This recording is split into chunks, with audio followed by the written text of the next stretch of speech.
जमुना किनारे। छाई घटा घने घोर हो श्याम जमुना किनारे।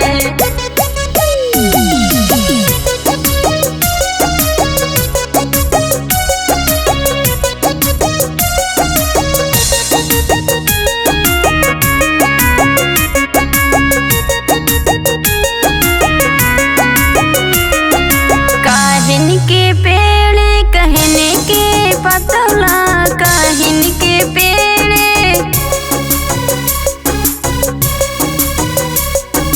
काहिन के पेड़ कहने के पतला, काहे के पेड़ कहने के पतला, काहे के पड़ी रह डोर हो श्याम जमुना किनारे। छाई घटा घने घोर हो श्याम जमुना किनारे। छाई घटा घने घोर हो श्याम जमुना किनारे।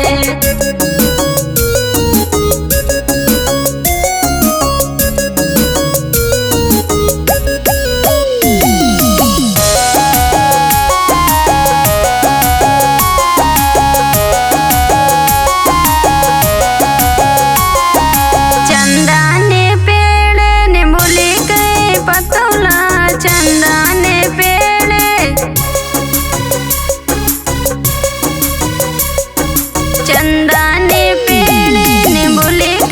पतौला, चंदाने पेड़ निम्बुली के पतौला, रेशम के पड़ी रह डोर हो श्याम जमुना किनारे।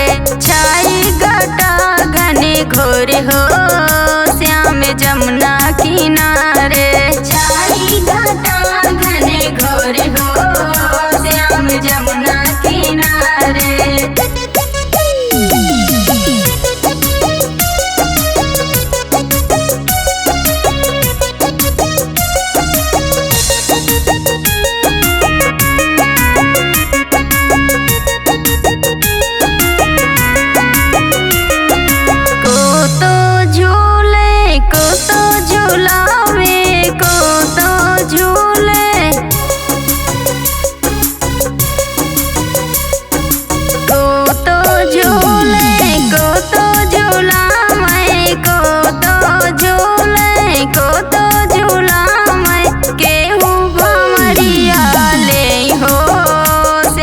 जमुना किनारे छाई घटा घने घोर हो श्याम जमुना किनारे। छाई घटा घने घोर हो श्याम जमुना किनारे।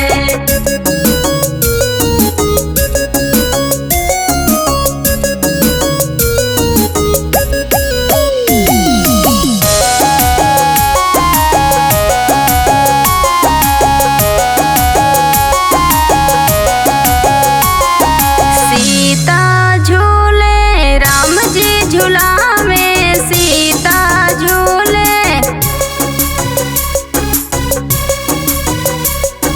सीता झूले राम जी झूला में, सीता झूले राम जी झूला में, लक्ष्मण भाव